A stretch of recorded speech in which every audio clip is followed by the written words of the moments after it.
우리와 가까운 지역 이야기, 가려운 곳을 긁어드립니다. 네, 궁금증을 해소해드립니다. 반갑습니다. 서경석입니다. 안녕하세요, 김난영입니다. 벌써 이제 뭐 세 번째 시간입니다. 맞아요. 네. 우리 김난영 아나운서는 이 뉴스 진행하실 땐 좀 냉철해 보입니다만, 네. 요 약간 좀 라이트한 이런 진행은 너무나 서글서글하시고 네. 덕분에 저는 너무 마음 편하게 지금 LG 헬로비전에서 아유, 일하고 감사합니다. 있습니다. 제가 네. 서글서글한 서경석 씨를 만나서 네. 더 도움이 되는 것 같아요. 감사합니다. 그러니까 저는 원래 서글서글하고요, 이미지도. 근데 상당히 냉철한 이미지였다가 이런 느낌 너무 좋아요. 저의 새로운 모습을 발견한 순간이네요. 감사합니다. 자, 오늘도 네. 전국의 핫 이슈 파헤쳐보고 해법을 찾아보겠습니다. 로컬을 그리는 사람들 로그인. 먼저 지역 소식 중에 잘 알려지진 않았지만 상당히 의미가 있고 네. 눈길이 가는 뉴스들을 짚어볼게요. 네, 맞습니다. 자, 전국에 흩어진 LG 헬로비전 기자 60여 명이 선정한 한 줄 클릭 시간입니다.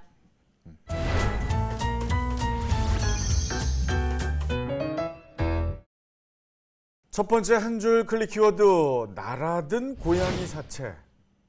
이 상당히 끔찍한 이야기일 것 같은데 네. 클릭해볼까요? 네. 자, 포항에서 있었던 일입니다. 이웃 사람이 평소 길고양이에게 밥을 챙겨주는데 이것에 불만을 품은 80대 할머니가 결국 그 이웃집에 고양이 2마리의 사체를 던졌습니다. 고양이 사체에 놀란 피해자는 극심한 신경 불안 증세에 시달리고 있다고 하네요. 이게 참 얼마나 놀라셨겠어요. 그러니까요. 자, 계속해서 클릭 한 줄 두 번째 키워드 봅니다. 닭 1000마리를 잡은 유기견. 이게 또 무슨 얘기일까요? 네. 예. 자, 여긴 경남 김해시의 한림면이에요. 70대 부부가 운영하는 양계장에서 있었던 끔찍한 일인데요. 이른 아침에 모이를 주려고 양계장의 문을 열었는데 닭 1000여 마리가 모두 죽어 있었던 거예요. 아이고. 그래서 범인은 다름 아닌 유기견으로 밝혀졌습니다. 조사해봤더니 개떼의 소행이었던 건데 이거 뭐 피해 보상을 요구할 것도 없다 보니까 70대 부부는 울분을 터뜨리고 있는 상황입니다. 아이고, 얼마나 그 애지중지 키운 닭들인데. 그쵸. 세상에. 이것도 어디다 뭐 하소연할 데가 없네요. 네. 유기견인 것이. 자, 이게 뭐 오늘 좀 뭐 클릭 한 줄 이게 좀 분위기가 좋지는 않습니다. 그래요, 맞아요. 네, 세 번째는 조금 좋은 이야기였으면 좋겠는데요. 귀신이 들려서 이건 또 무슨 소리입니까? 네, 좀 쎄하죠. 귀신이 네. 들렸다니까. 이게 천년고찰 내장사 이야기예요. 좀 감이 오시죠? 예. 네, 지난 3월 5일이었죠. 한국의 문화유물인 전북 정읍 내장사의 대웅전에서 불길이 치솟습니다. 내장사 대웅전은요, 전북 정읍에서 가볼 만한 곳 1순위로 꼽힐 정도로 가치 있고 소중한 곳이었는데요. 방화범은 다름 아닌 내장사의 승려로 밝혀졌습니다.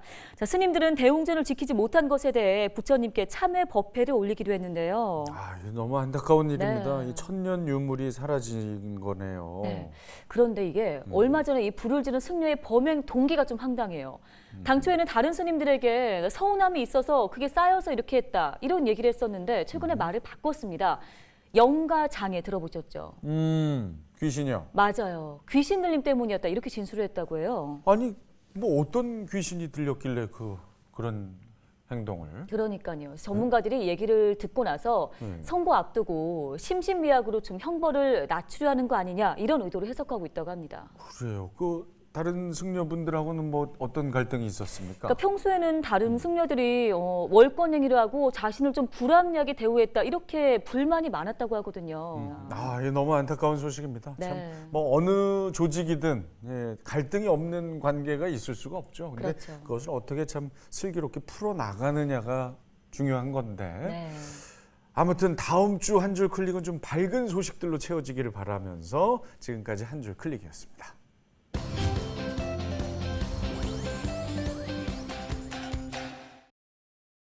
이번에는 지역 공통 문제를 진단하고 해결책을 찾아보는 패스워드 찾기 시간입니다. 오늘도 패스워드 찾기에 필요한 힌트 주실 분들, 전국의 기자분들 로그인해 주셨습니다. 안녕하세요. 안녕하세요. 반갑습니다. 반갑습니다. 야. 오래 기다리셨어요. 그렇죠. 대기하시면서. 그런데도 저렇게 밝은 모습으로 인사 주신다는 게 참 그 프로페셔널한 그럼요. 분들이에요. 네. 예, 어느 분 하나 찌푸리는 분이 한 분 계신 이재필 기자님 약간 굳어 계시는데 저분은 제가 볼 때 오늘 뭔가 하실 분이라 약간 긴장하신 거죠. 나머지 분들 아주 밝게 뒤늦게 이재필 기자 네 이렇게 손도 흔들어주시고 감사합니다. 그리고 스튜디오에서 또 함께해 주실 로맨틱 저널리스트 로저 윤경민 보도국장께서도 오셨습니다. 어서 오십시오. 어서 오세요. 네.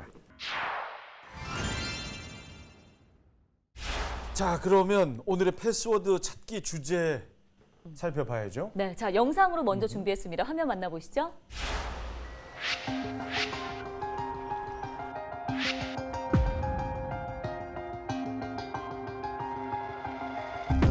본인 지역에 나오는 본인 쓰레기 본인 축에 돼 있는 거예요. 쓰레기장을 만든다는데 누가 좋아할 사람이 있어요? 왜 인천시 쓰레기, 서울시 쓰레기까지 우리가 갖다가 태워야 되는 그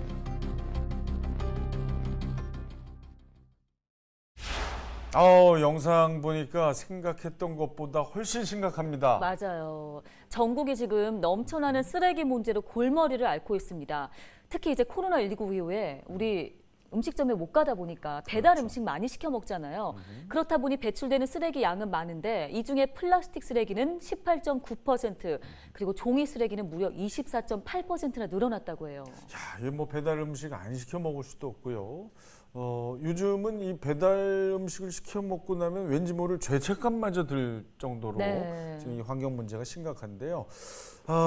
저희 아파트 같은 경우에도 이 쓰레기 처리하는 곳이 뭐 항상 이렇게 막 가득 차 넘쳐납니다. 있어요. 산처럼 쌓여 있는 경우를 가끔씩 보게 되는데, 자, 윤 국장님, 네, 요즘 전국적으로 하여튼 그 쓰레기산이 넘쳐나고 있죠. 네 그렇습니다. 뭐 자고 나면 하나씩 쓰레기산이 생긴다 하는 말이 나올 정도로 넘쳐나고 있는데 이게 그 혹시 기억하세요? CNN에까지 보도돼가지고 국제적으로 망신을 샀던 사건이 하나 있었는데 경북 의성의 쓰레기산 아마 기억들 하실 겁니다.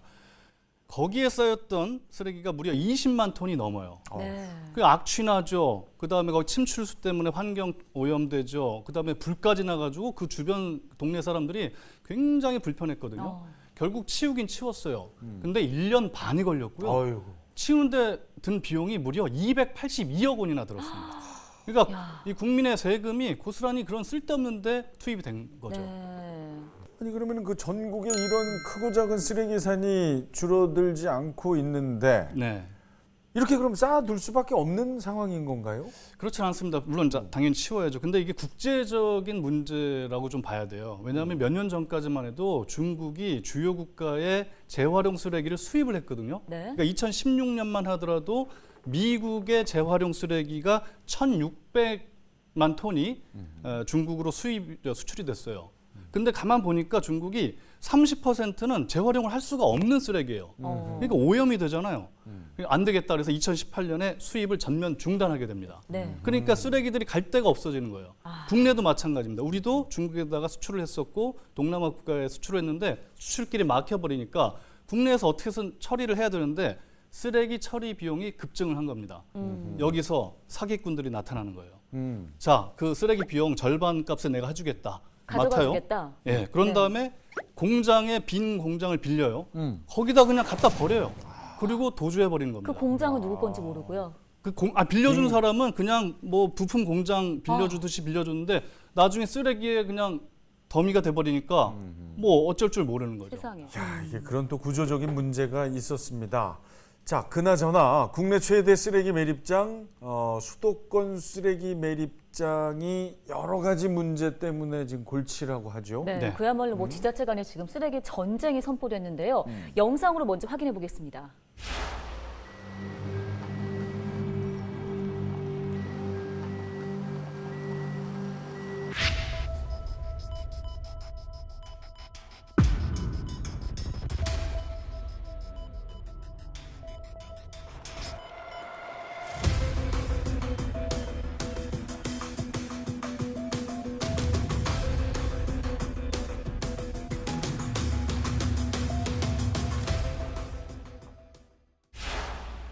지금 상황이 얼마나 심각한지 저희가 현장 취재 기자를 연결해 보겠습니다. 자, 인천의 이재필 기자 연결되어 있는데요. 이재필 기자. 네, 안녕하세요. 인천에 소식하고 있는 이재필입니다. 네, 겉모습과는 좀 달리 상당히 목소리가 얇으시네요. 반갑습니다. 아니 선입견이죠. 이것도 네. 선입견이에요. 인천의 아드님이신데 오늘 아주 짠내나게 소식 제대로 전해주시길 바랍니다. 지금 문제가 심각한데 도대체 어떤 문제가 있는 거죠? 네, 좀 비유를 해서 설명을 좀 드릴게요. 먼저 제가 서경석 씨와 계약을 합니다. 30년간 서경석 씨 이제 집 앞에 쓰레기를 버리기로 이렇게 계약을 합니다. 그리고 30년간 쓰레기를 버렸습니다. 네. 그러면 서경석 씨 그 삶의 질은 굉장히 나빠지겠죠? 어떻게 보세요? 근데 왜 자꾸 우리 집에 왜 버리려고 그러시는 거예요? 왜 그러시는 거예요? 그것도 30년이나. 그러니까 계약을 했다는 거죠. 계약을. 그런데 여기에 더해서 네. 이제 30년이 이제 지난 다음, 그러니까 이제 네. 계약 기간이 끝나는 거죠. 끝난 다음에 김난영 씨와 이제 제가 저희는 쓰레기 버릴 데가 없어요. 아무리 찾아도 서경석 씨 집 앞만큼 이제 쓰레기 버리기 좋은 곳이 없는 것 같아요. 그냥 여기다 계속 버립시다. 라고 하면 어떠실 것 같으세요? 아니 근데 아무리 비유지만 좀 약간 기분 나빠지면 우리 안방 그러니까 자기 쓰레기는 자기가 처리하자. 이건 저 초등학교 때부터 배웠던 그쵸. 그 교훈이거든요. 결국 그러면 이제 어떻게 된 거예요? 지금 말씀 주셨던 것처럼 이제 인천시의 상황이 같습니다. 인천시 상황인데요. 그 수도권 매립지 상황이죠.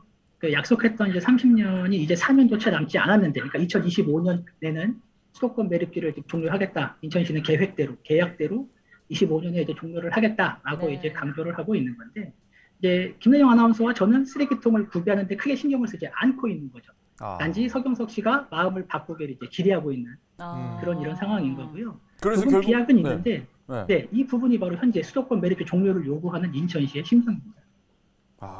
네. 네, 선생님 이거 재치 있는 분이에요. 아주 알기 쉽게 예를 들어서 이렇게 비유를 해서 설명해 주셨는데 제가 인천 시민이어도 참기 쉽지 않을 것 같습니다. 네, 무려 30년 동안. 그러니까요. 네. 자, 인천 시민들은 좀 분노할 만한데요. 네, 맞습니다. 이제 수도권 매립지를 오가는 이제 차량들의 비산 먼지가 있고요. 그리고 쓰레기에서 흘러나오는 침출수는 지하수를 오염시키고 있고요. 그리고 악취, 그리고 폐기물 처리 시설들이 이제 지역에 난립하면서 생활 환경은 이제 굉장히 피폐해졌습니다. 수도권 매립지 인근에 이제 4월 마을이라고 있는데 이곳은 환경부로부터 거주지 부적합 판정을 받기도 했어요. 그래서 수도권 매립지 종료를 위한 주민대책위원회도 현재 구성이 되어 있는데 만나서 이야기를 한번 들어봤습니다. 직접 한번 들어보시죠.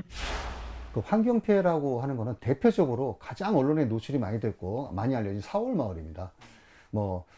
바로 앞에 4월 마을이 있고 그 4월 마을이 예전에 그 공기 좋고 물 맑고 했던 4월 마을이 지금 사람이 살 수 없는 것으로 평가가 나버렸죠. 환경 피해라는 것은 여러 가지 설명을 여러 가지 할 필요가 없어요. 사람이 살 수 없는 동네를 만든 것이 현 수도권 매립지입니다. 그렇기 때문에 이 환경 피해에 대해서는 그냥 피해라는 표현보다는 저희는 자꾸 환경 폭력이라고 생각하는 거예요. 일방적으로 30년간 폭력을 당했다고만 생각하는 것이고 이제 그거를 마무리했으면 하는 거죠. 네.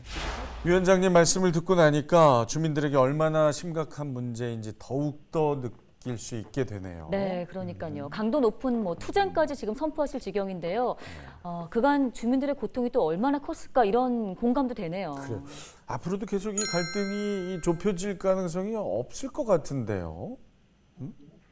예, 그래서 이제 오세훈 서울시장은 앞서 말씀을 드렸지만 서울에는 이제 쓰레기가 버릴 곳이 없다. 그러니까 수도권 매립지를 계속 사용하자. 이게 현명한 방법이다. 라고 이렇게 이야기를 하고 있는데 반면 이제 앞서 말씀드렸던 박남춘 인천시장, 인천시는 쓰레기 발생지 처리 원칙에 따라서 지역에서 각각 처리해야 한다. 서울시는 너무 이기적이다. 이렇게 맞불을 놓고 있죠. 네. 실제로 폐기물 관리법상 쓰레기는 발생한 곳에서 처리하는 것이 원칙입니다. 네, 그러니까 이제 인천시가 지난해 쓰레기 독립선언까지 내놓은 상황인 거죠? 네, 맞습니다.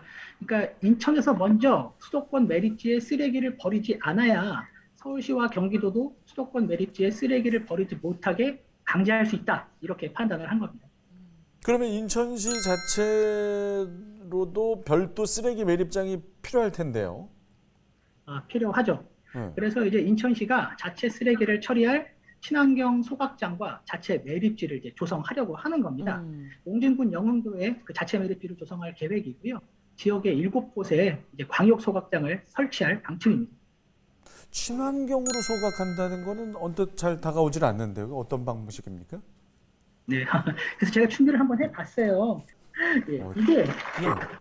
보이세요? 예, 보입니다. 보이세요? 예, 이게 10리터짜리 이제 쓰레기 봉투입니다. 10리터짜리 쓰레기 봉투인데 10리터. 소각을 합니다. 소각을 하면 네. 이렇게 500ml 와, 보이세요? 500ml의 이런 제가 500ml가 나와요. 와. 그러니까 부피가 쓰레기의 부피가 이제 20분의 1 정도로 줄어드는 겁니다. 진짜 그러니까 많이 이렇게 드네요. 네네. 그러니까 이 태우고 난 이 재를 부피를 줄여서 이걸 친환경 자체 매립지에 묻는 겁니다. 그리고 자체 매립지에는 매립시설뿐만 아니라 지역 주민들을 위한 어떤 편의시설도 함께 갖춰 조성을 하고요. 그리고 요즘엔 기술이 좋아서 소각할 때 유해가스가 이제 발생하지 않는다고 합니다. 그런데 친환경 매립장이 저는 최선의 대안이라고 할 수는 또 없을 것 같은 게 아무리 친환경이라고 해도 이게 쓰레기 매립 예정지나 소각 예정지 저는 주변에 사는 사람들의 반발이 또 클 것 같거든요. 어떤가요, 이재필 기자? 네, 물론 대체 매립지와 이제 강역 소각장을 추진하면서 임비 시설이다 보니까 지역 주민들의 반발이 당연히 있었습니다. 이는 현재 진행형이기도 하고요. 네. 그런데 이제 인천시가 쓰레기 독립의 필요성에 대해서 시민들을 설득하는 과정을 꾸준하게 지금 계속 밟고 있거든요. 그리고 이런 영향 때문인지 최근 영흥도 주민들이 그 선진지 견학에 같이 인천시와 같이 나서는 등 이런 어떤 긍정적인 흐름도 보이고 있거든요. 그러니까 무조건적인 반대의 입장만을 보이지는 않고 있습니다. 그렇군요. 자, 그러면 오늘 저 아까 이재필 기자하고는 이제 수도권 매립지에 관한 이야기 위주로 네. 들어봤는데 전국 상황도 좀 궁금해집니다. 그러니까요. 전국적인 자, 상황. 우리 기자들께 좀 여쭤볼게요. 우리 지역에도 이런 쓰레기 다툼 있다 하시면 OX 들어주시기 바랍니다. 자, 오. 확실히 오가 많고요. 아유, 이게 거의 수도권만의 대다수 문제가 지역에서 아니고 발생하고 있는 문제네요. 거의 대부분이 아, 지역적으로 쓰레기 문제가 있습니다. 네. 자, 그럼 이 중에서 저하고 좀 뭐 이름이 거의 비슷한 기자가 한 분 계세요. 서경 기자. 네. 저를 부르다가 숨이 차면 이 기자를 그냥 부르고 말게 되는 우리 서경 기자 안녕하세요. 안녕하세요. MC 서경성님의 재치를 꼭 빼닮고 싶은 전남 불독 서경 기자입니다. 감사합니다. 준비 많이 하셨다. 네, 저 아. 친절한 동작까지. 어. 자, 지금 네. 계시는 그 전남에서도 인천과 같은 쓰레기 매립지 문제, 갈등이 있나요? 네, 전남에서는 이제 순천하고 광양시 갈등이 이제 계속되고 있는데요. 순천에 쓰레기 매립장 용량이 초과가 돼서 새로운 매립장을 조성을 하려고 하는데 이 후보지가 인근 도시인 광양시하고 불과 2km 정도 떨어진 곳이라서 네. 순천 지역민뿐만 아니라 광양 지역민까지 이제 극심한 님비 현상이 나오고 있습니다. 광양시 의회하고 순천시 의회도 둘 다 결사 반대하는 그런 입장이고요. 그래서 이제 두 지자체 간에 일촉즉발 상황이 벌어져 있습니다. 그래요. 네. 전남에도 문제가 있고요. 네. 아까 그 오 들어주셨던 기자 중에 이지용 기자도 있었어요. 자, 이번엔 이지용 기자 연결해 볼게요. 네. 자, 이 기자 지역에서 어떤 갈등이 있습니까? 네, 경기 북부에서 인사드리는 이지훈 기자입니다.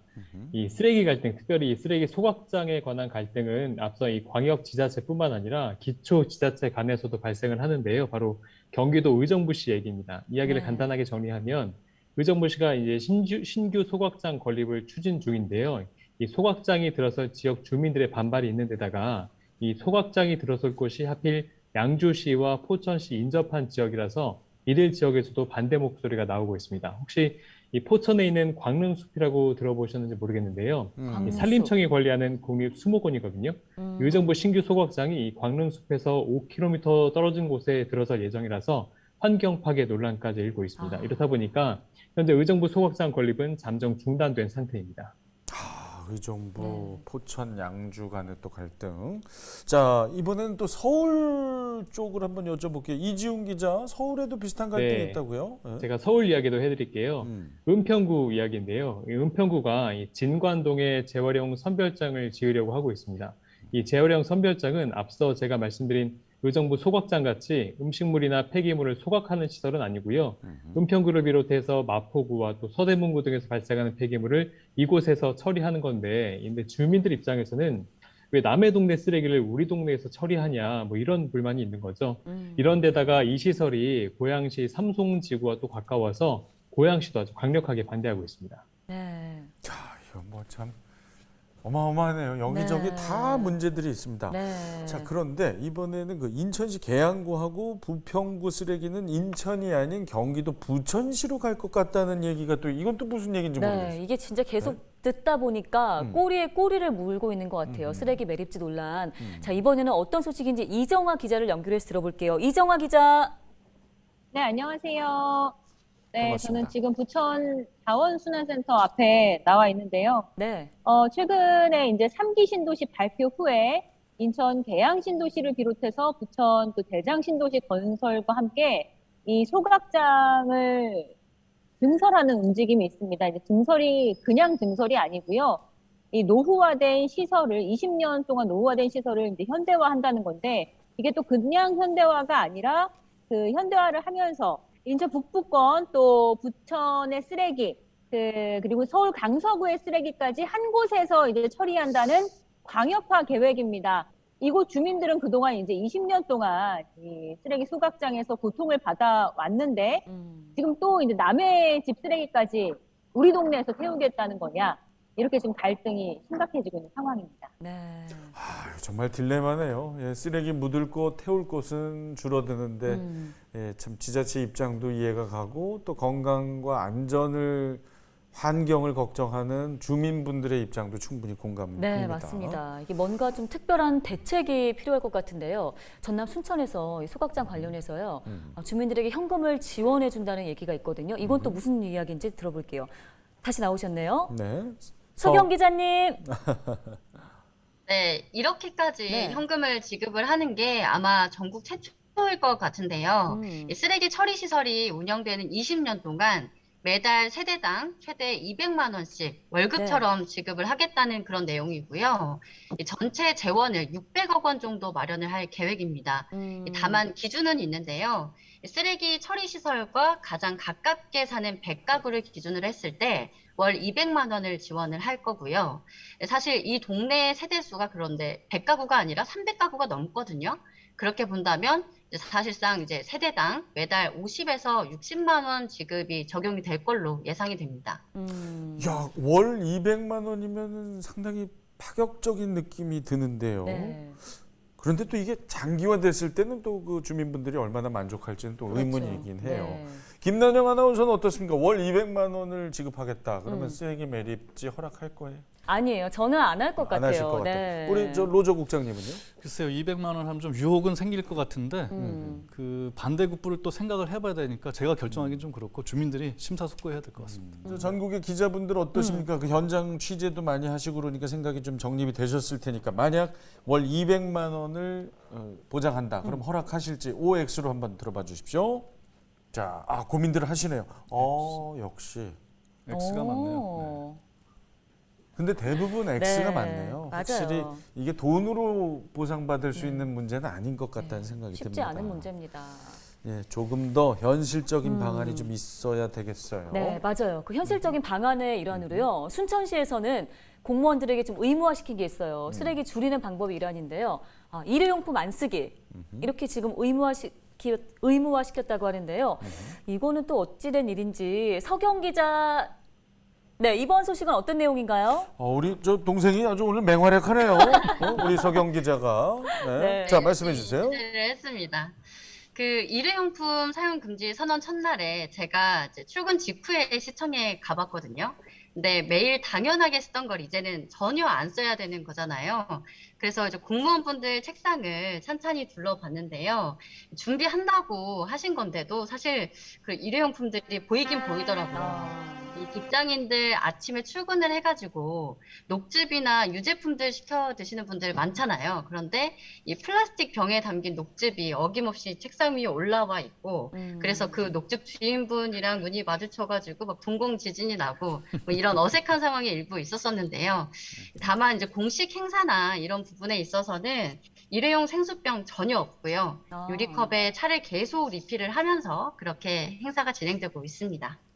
이렇게 되면 좀 선진국의 예를 좀 들여다 봐야 될 것 같은데 어떤가요? 네, 제가 1992년에 유럽으로 이제 배낭여행을 가서 스위스를 갔을 때 아주 인상적인 장면을 하나 봤어요. 콜라를 한 병을 샀는데 콜라 값의 병값이 20%가 넘게 책정이 돼 있어요.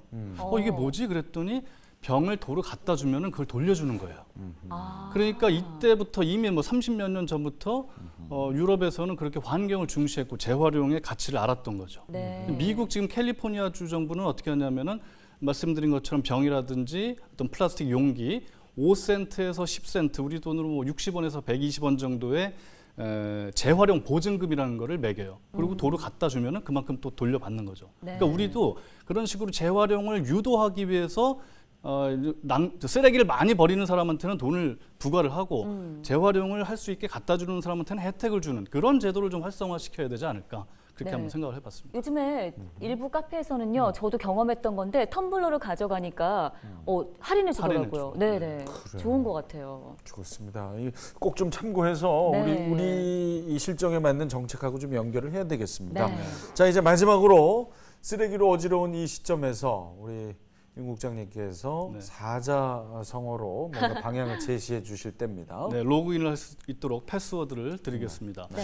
고민을 해봤습니다. 이렇게 지금 수도권 매립장을 가지고 서울시, 경기도, 인천시가 계속 폭탄 돌리기 하고 각 지자체별로 서로 이 갈등이 해결이 안 되잖아요. 그래서 과거에 우리가 이제 농사짓던 사람들이 서로 양보를 하면서 농사를 지었던 양반이경이라는 사자성어를 오늘의 패스워드로 골라왔습니다. 네. 양반이경. 그러니까 이경. 밭둑, 논둑을 서로 양보하면서 농사를 짓는다 이런 뜻이거든요. 그러니까 좀 대승적으로 우리가 대타협, 양보를 해서 결정을 하자 이런 취지로 골랐습니다. 네. 진짜 좋은 말씀이네요. 이 내가 버린 쓰레기 남의 집에 폭탄 돌리게 하는 거 대신에 각각 내 집에서 이렇게 조금씩 양보하면서 서로 도와가면서 해결을 하자. 항상 참 준비 많이 하세요. 로저라는 네. 별명이 괜히 지어진 게 아닌 듯한 느낌이 듭니다. 다음 주도 기대할게요. 예, 알겠습니다. 고맙습니다. 네. 고맙습니다.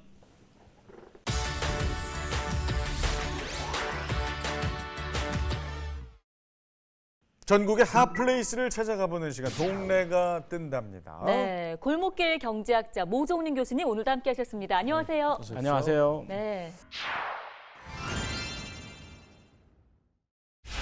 자, 동네가 뜬다. 이번에는 어디로 갈까요? 우리 서경석 씨랑 네. 김한영 씨는 바다가 좋으세요? 아니면 산이 좋으세요?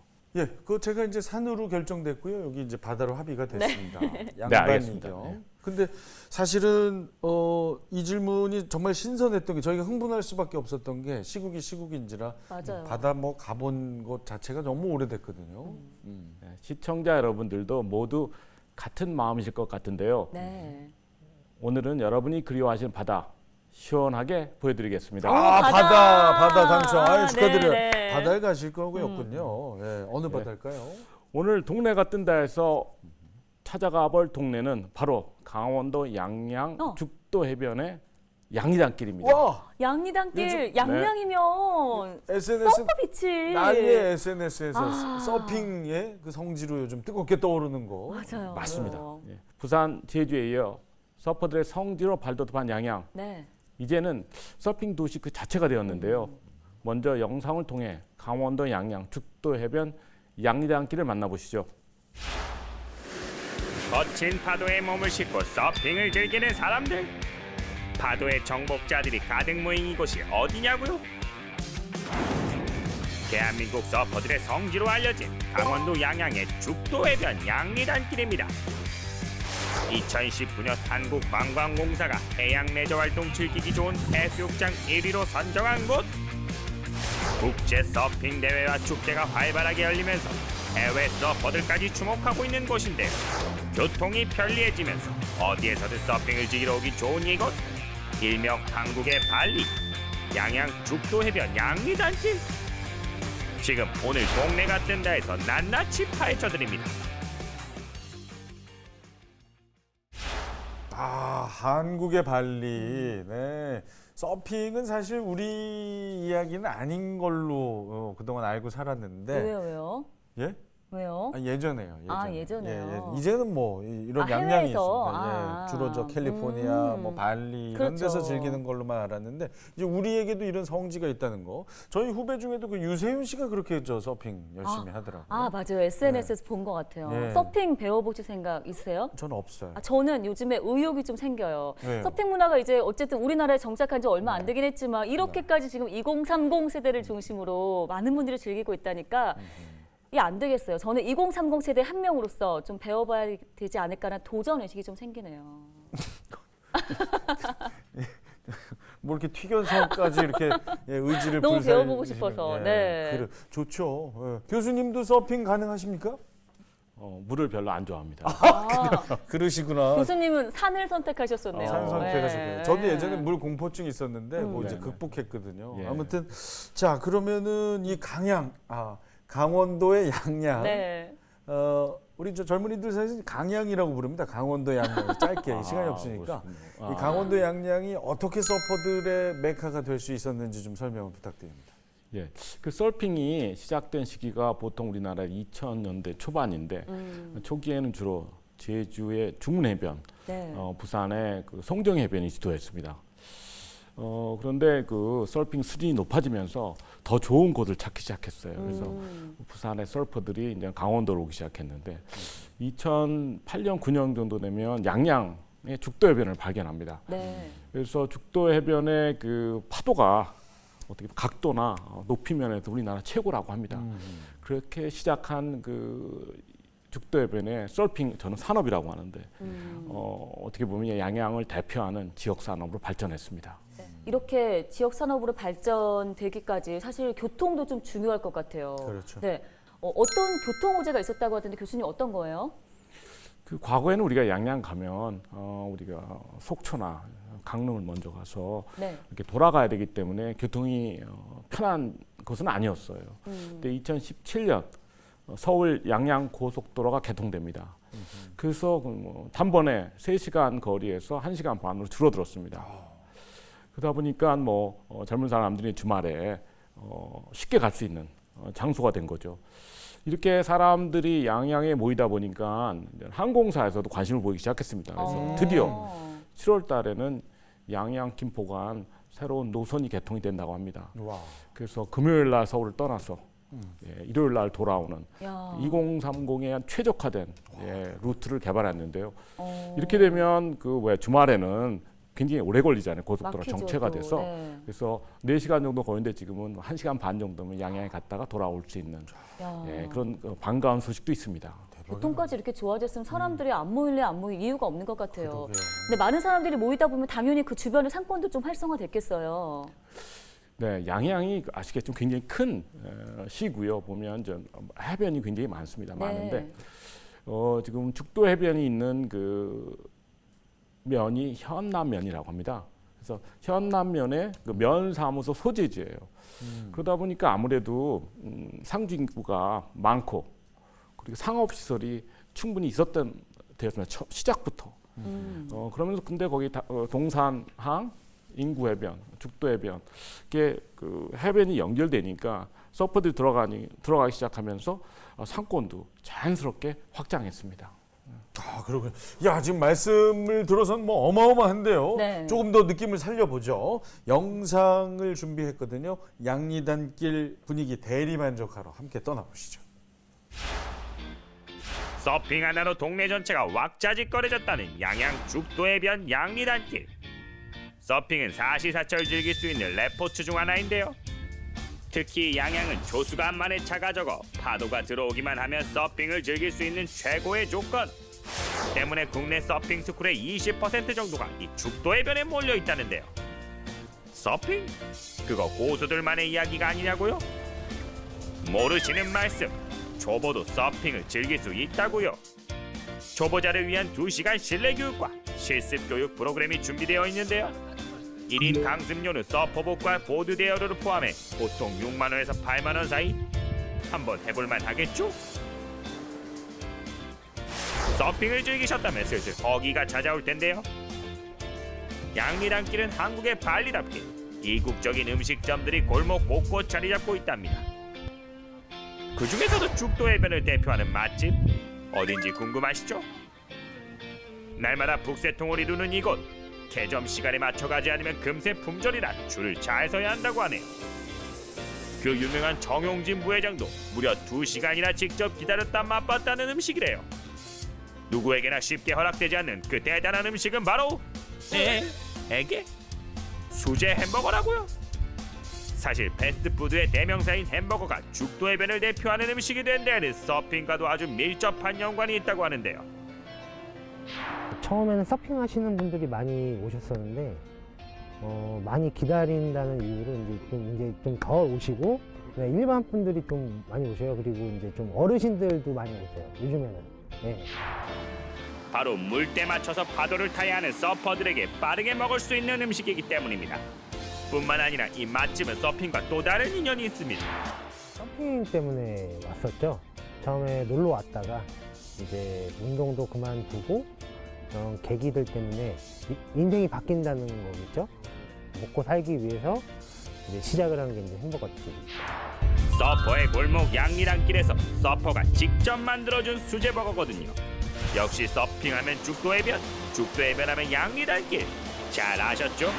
이제 좀 많이 오셨으면 좋겠어요. 겨울에도 다 이제 문을 여시는 것 같고, 네, 서핑도 좀 구경하시고, 서핑도 즐기시고, 먹거리도 좀 많이 즐기시고, 네, 많이 놀러 오셨으면 좋겠습니다. 흥미진진한 무언가가 필요하다면 거친 파도 위에서 리듬을 타는 서핑과 개성 만점의 맛집을 정복하러 양양 죽도해변 양리단길로 고고싱! 아, 기가 막히네요. 양리단. 특히 그 수제 버거는 제가 요즘 버거는 조금 자제하고 있는데 진짜 참기 힘드네. 네, 아, 수제 침 버거. 나왔는데요, 보면서. 네. 저도 이게 맛도 맛인데 이게 사실은 좀 쉽고 빠르게 먹을 수 있잖아요. 이 지역 특성상 아주 제대로 맞아 떨어진 것 같습니다. 그러네요. 교수님이 그 수제 버거집 가보셨어요?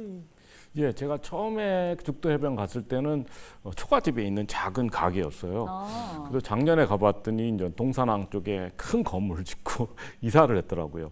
그래서 아, 역시 그 서핑 마을에는 그 수제 버거가 인기구나 이렇게 느꼈고, 거기는 뭐 음식 자체도 굉장히 이국적이고 미국 본토 뭐 하와이나 이런 LA에서 먹는 햄버거만큼 맛있었습니다. 그 정도예요. 이 교수님께 추천하시니까 이제 더 신뢰가 가는데. 네. 아무튼 서핑 덕에 조용했던 양양이 정말 북적북적하는 분위기로 바뀐 것 같습니다. 네, 자 그래서 저희가 지역 분위기를 좀 잘 알고 계시는 양양군청 배용직 관광과장님을 화상으로 연결을 해서 얘기를 나눠보겠습니다. 과장님 안녕하세요. 네, 안녕하세요. 양양군 관광과장 배용직입니다. 아유, 반갑습니다. 양양이 요즘 저 서핑 뭐 또 양리단길 때문에 지금 아주 활발하게 움직이고 있죠. 지역 경제에 많은 도움이 됩니까? 직접적인 지역 경제 파급 효과를 살펴보면 서핑 이용객들이 1인당 평균 6만 원 정도 지출한다고 보면 연간 60만 명 정도가 우리 군을 찾고 있습니다. 네, 이를 계산해 보면 한 360억 정도의 직접 효과를 보고 있을 것으로 생각됩니다. 대단해요. 네, 사실 이제 제주와 부산이 선발 주자였는데 지금은 뭐 감히 강원도 양양이 명실상부 서핑의 성지로 지금 확고히 자리 잡은 것으로 보이는데요. 앞으로 갖고 계신 사업 계획이 있다면 어떤 게 있겠습니까? 우리 군에서는 스마트 관광도시 도전, 누구나 사계절을 즐길 수 있는 서핑의 여가 문화 조성과 지역 주민의 소득 창출에도 기여하기 위하여 2019년도부터 서핑 비치로드 조성 사업과 서핑 해양 레저 특화지구 조성 사업을 금년 말 완료를 목표로 진행 중에 있습니다. 아, 네. 과장님 뭐 어딘가를 좀 보고 상당히 잘 읽어주시는 느낌인데 자상한 느낌이어서 너무 좋았어요. 예, 앞으로도 군청에서 계획하는 사업들 잘 진행하셔서 네. 국내뿐만 아니라 글로벌 서핑 성지로 발돋움하기를 기대하겠습니다. 네, 오늘 말씀 고맙습니다. 감사합니다. 네, 고맙습니다. 네. 자, 이번에는 네. 또 현장 분위기를 살펴볼 네. 건데요. LG헬로비전 강원 미디어국의 박건상 기자를 연결할 텐데요. 저희가 네. 혹시 놓친 소식은 없는지 좀 들어볼게요. 그렇죠. 자, 박건상 기자 오늘 바다로 출근했다는 소식이 있어요. 안녕하세요. 네, 지금 안녕하십니까? 예, 반갑습니다. 네, 저는 지금 그 서핑의 성지 인구 해변에 나와 있습니다. 지금 뒤로 보이시는 것처럼 지금 서핑을 즐기시는 분들이 있는데요. 평일 오후인데도 이게 젊은이들 사이에서 서핑을 하기 위해서 많이 찾고 있습니다. 저도 바닷물에 좀 잠깐 놀았습니다. 예. 아니 그러니까 박 기자님은 지금 뭐 타고 있는 거예요? 아니면 어떻게 된 거예요? 예, 그냥 저 바다에 들어와 있습니다. 아까 살짝 탔는데 도저히 균형을 못 잡아가지고 도저히 안 될 것 같아서 그냥 살짝 바다에 들어와 있는 상황입니다. 마치 이렇게 배를 타고 있는 것 같은 느낌을 주셨는데 그냥 발 담그고 계셨군요. 그렇습니다. 저의 최선입니다. 물고기가 아니 원래 서핑을 좀 즐겨요? 지금 옷만 서퍼복을 입었는데 도저히 균형을 못 잡아가지고 저는 안 되겠고요. 지금 잠깐 물고기가 몸에 닿아가지고 물고기가 닿았군요. 물이 깨끗하니까. 네. 자, 그럼 뭐 다른 소식도 좀 전해주세요. 또 다른 소식. 제가 지금 있는 곳이 인구 해변이라고 하는 데인데요. 양리단길의 시작이 되는 지점입니다. 지금 제 뒤로 보이는 게 저곳이 죽도고요. 저 죽도 지나서가 죽도 해변 그리고 그 옆에 동산 해변까지 해서 죽도 해변이라고 해도 무리는 없을 겁니다. 그리고 좀 셀럽들이 많이들 찾고 있는 곳입니다. 이걸 많이들 아시겠지만 김무열, 윤승아 씨 부부가 이곳에 이미 정착을 해서 살고 있고요. 그리고 얼마 전까지만 하더라도 배우 전혜빈 씨도 별장을 짓고 살고 있었습니다. 지금은 매매를 한 걸로 파악이 되고 있습니다. 이렇게 많은 연예인분들 그리고 셀럽들이 살고 싶고 그리고 살고 있는 곳이 바로 양양입니다. 그리고 한 가지 좀 팁을 드리면요. 다음 주부터 조만간 이제 결정이 될 텐데 이제 플라이 강원을 타고 이제 항공권을 가지고 이제 소지하고 있으시면요. 관내 관광지 할인 혜택도 있을 예정입니다. 이건 생생한 팁이니까요. 참고하시면 좋을 것 같습니다. 네, 알겠습니다. 자, 이제 옷 갈아입으시나요? 좀 이따가요. 알겠습니다. 수영 좀 하실 것 같아요. 물 좀. 네, 알겠습니다. 자, 교수님 지금 이렇게까지 셀럽들이 사랑하는 곳이라면 이거 기업에서도 관심 가질 것 같은데요. 워낙 그 대기업들은 그런 서핑 마을에 관심이 없습니다. 왜냐하면 그 시즌에만 오픈해야 되니까. 근데 작년에 가봤더니 뭐 대기업 아웃도어 브랜드라든가 또 최근에는 그 한 호텔 체인에서 대규모 숙박시설 지었더라고요. 근데 제가 역시 서핑 산업이 이렇게 컸구나 그런 생각이 들었습니다. 네. 그렇군요. 자, 그런데 원래 이곳에서 사셨던 분들은 이런 관심이 마냥 반갑지만은 않을 것도 같거든요. 그러네요. 저희 아까 박건성 기자가 왜 계속 저렇게 있나 많이들 의아하실 텐데 혹시 저 부작용은 없는지도 좀 여쭤보고 싶습니다. 양리단길을 둘러싼 혹시 우려의 목소리는 없습니까? 지금 보시는 게 저기 죽도 그리고 그 옆이 바로 그 모조인 교수께서 말씀하신 그 리조트인데요. 그 생활용 숙박시설이라고 합니다. 이곳 죽도만 하더라도 이 죽도 인근에 이런 생활용 숙박시설이 3년 내에 이제 3군데가 이제 지어지게 되는데 이렇게 되면 객실만 해도 1,100개가 넘는 객실이 들어서게 됩니다. 근데 지금도 사실 성수기 전인데도 저도 오늘 차를 대기 위해서 좀 많이 좀 헤맸었는데 성수기 때는 뭐 주차 전쟁이 일어나는 곳입니다. 그리고 이 곳이 사실 물이 부족한 마을 가운데 하나인데요. 이 물 부족 현상도 좀 가속화될 것 같습니다. 이런 거에 대한 대책 마련이 좀 시급해 보입니다. 여러 문제가 또 있네요. 네. 성장을 위한 과정이었으면 좋겠고요. 아무쪼록 저 박건상 기자가 좀 나서서 지역 문제 해결을 해주시길 바랍니다. 네. 동해바다가 그리우실 때 언제든 불러주십시오. 네, 알겠습니다. 네. 군대 생활 좀 길게 하신 분 같아요. 네, 들어가세요. 네, 반갑습니다. 네, 자 교수님 오늘도 기자. 이제 해시태그 정리의 시간이 왔습니다. 오늘은 좀 비교적 정리하시기가 좀 수월하지 않았을까 싶은데요. 자 어떻습니까? 양양 죽도해변 양리단길 하나의 해시태그로 정리하신다면요? 오늘은 좀 해시태그가 길어요. 근데 그 이유를 설명을 드려야 되는데 해시태그 자체는 주민이 해양 스포츠를 즐기는 해변 마을. 네. 자, 이렇게 긴 이유가 우리나라가 왜 삼면이 바다 아닙니까?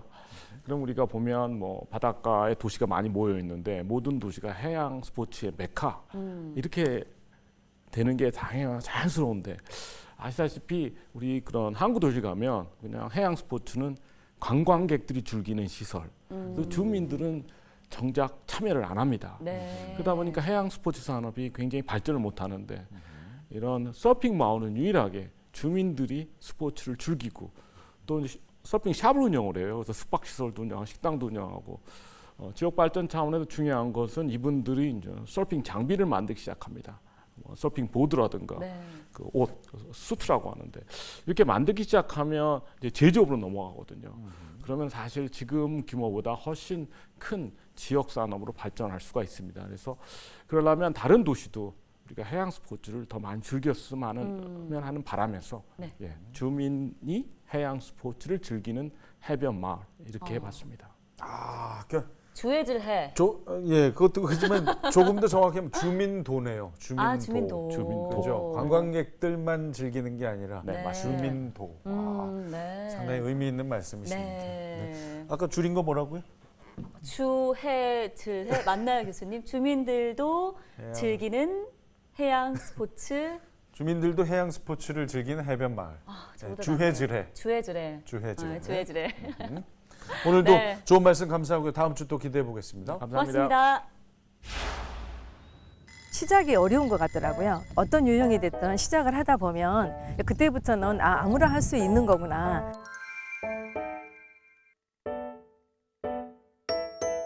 전라남도 자원봉사센터장 허강숙입니다. 얘들을 어린이집에 보내니까 엄마로서 이렇게 굉장히 시간이 많아지더라고요. 그래서 이제 어떤 일을 했으면 좋을까를 고민을 하다가 그래도 활동하는 엄마의 모습을 자랑스럽게 생각하는 활동이 자원봉사 활동이 아닐까. 전라남도 자원봉사센터는 일단 자원봉사자를 모집하고 또 어떤 활동을 할 수 있는 데를 수요처를 또 연계시켜주고 그래서 이제 오늘 같은 농촌 일손 돕기의 경우도 코로나19로 인해서 지금 외국인 근로자가 많이 부족한 상황이잖아요. 그래서 농촌 일손 돕기를 오늘 하고 있는 거고요. 봉사라는 거는 거창한 게 아니고요. 쉽게 이야기하면 어르신들한테 말벗을 해드리는 것도 다 봉사고요. 가정에서도 이렇게 자녀들 같이 데리고 그런데 봉사 현장에 가서 같이 또 그런 모습도 보여드리고 이렇게 하면 아이들에게 또 살아있는 그런 게 참 교육이 아닌가 이런 생각을 합니다. 우리가 가지고 있는 어떤 재능이라든지 또 남을 배려하는 그런 마음을 서로 같이 나누면 행복이 더해지는 거라고 그렇게 생각을 합니다. 우리 대한민국 국민들이 모두가 봉사자가 되는 그런 희망을 저는 꿈꿔봅니다.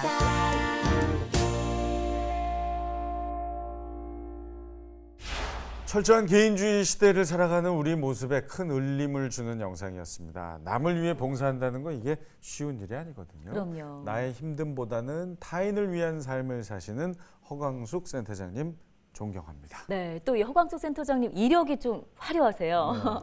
네.